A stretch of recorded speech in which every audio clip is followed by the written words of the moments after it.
Assalamualaikum warahmatullahi wabarakatuh.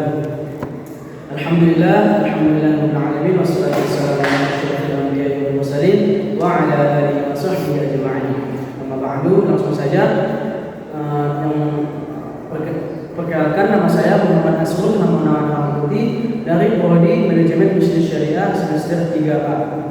Dan saya Indra Kurniawan dari Prodi MBS 3A. Baik, di sini kami membuat video ini ialah untuk memenuhi tugas mata kuliah akuntansi syariah bersama Ibu Rizka Ar-Rahman. Baik, di sini kami akan menjelaskan 3 materi pembahasan, yaitu yang pertama kerjasama, yang kedua jual beli, dan yang ketiga adalah jasa. Baik, untuk saya sendiri saya akan menjelaskan sedikit tentang kerjasama dan juga jual beli. Dan materi saya sendiri yaitu jasa. Jasa terbagi 2, yaitu jasa keuangan profesional dan jasa keuangan murni syariah. Dan juga kerjasama itu juga terbagi kepada 2. Yang pertama ialah mudharabah dan yang kedua ialah musyarakah. Dan jual beli juga terbagi kepada 2. Yang pertama ialah salam dan yang kedua adalah istisna. Baiklah. Di sini saya akan mencoba menjelaskan tentang kerjasama dan juga jual beli. Kerjasama itu terbagi kepada 2. Yang pertama ialah mudharabah dan yang kedua ialah musyarakah. Adapun mudharabah itu ialah kerjasama antara dua belah pihak. Yang pertama di mana salah satu pihak itu memberikan modal, dan yang si pihak kedua itu ialah kerjanya untuk mengelola modal yang telah diberikan oleh si pemodal, atau bisa disebut dengan pemodal itu sebagai sahibul mal, dan si pengelola itu adalah mudharib. Baiklah, mungkin dalam contoh perbankan syariah. Dalam perbankan syariah, tabungan dengan akad mudharabah adalah tabungan yang memiliki tujuan investasi. Di akhir bulan, nasabah akan memperoleh tambahan dana sebagai bagi hasilnya. Baik, yang selanjutnya ialah musyarakah. Musyarakah itu ialah akad transaksi didasarkan atas kerjasama usaha, di mana masing-masing pihak menyetorkan dana atau dengan porsinya masing-masing. Maksudnya di antara kedua belah pihak ini sama-sama menyalurkan dananya. Tidak hanya sepihak saja, keduanya memberikan modal-modal yang telah mereka sepakati. Dan keuntungan yang diperoleh bukan dalam jumlah pasti, melainkan berdasarkan bentuk persentase. Contohnya pada bank syariah, contoh dari musyarakah ini ialah seperti pembiayaan KPR, merupakan salah satu contoh akad musyarakah dalam perbankan syariah. Unsur musyarakah dalam kerjasama ini adalah menggabungkan modal milik bank dan nasabah untuk membeli rumah dari developer.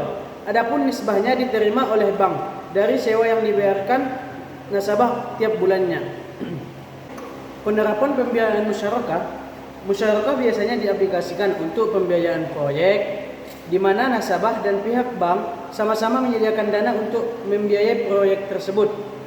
Setelah proyek itu selesai, nasabah mengembalikan dana tersebut bersama dengan bagi hasil yang telah disepakati dalam kontrak untuk pihak bank.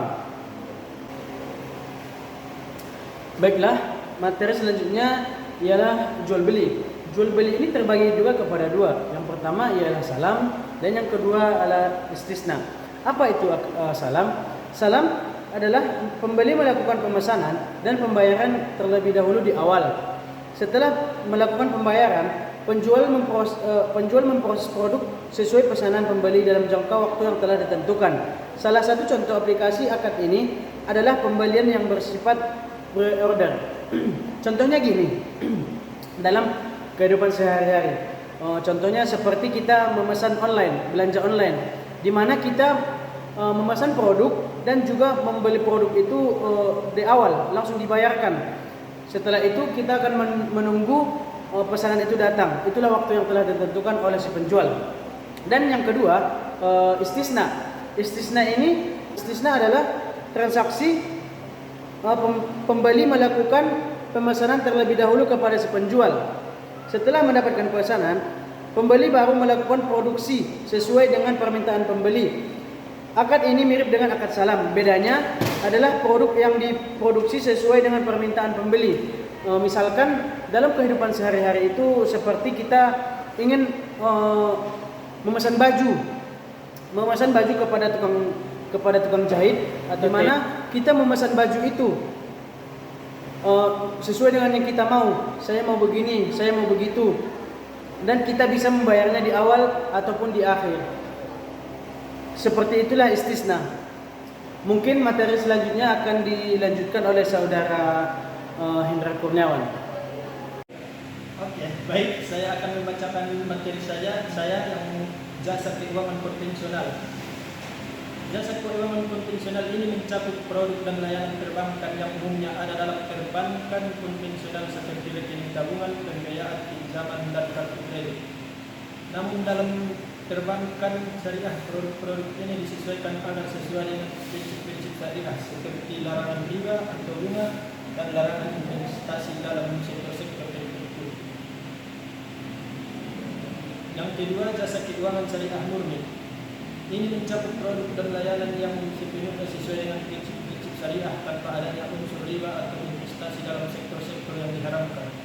Contohnya seperti produk-produk mudharabah atau wajib hasil, musbarakah atau kerjasama, dan wakalah, penyelenggaraan jasa, dan takaful asuransi syariah. Baik, sekian saja materi dari saya. Baik, mungkin cukup sekian dapat kami sampaikan dari materi-materi kami. Jika ada kata yang salah, kami mohon maaf. Wabillahi taufiq wal hidayah. Assalamualaikum warahmatullahi wabarakatuh.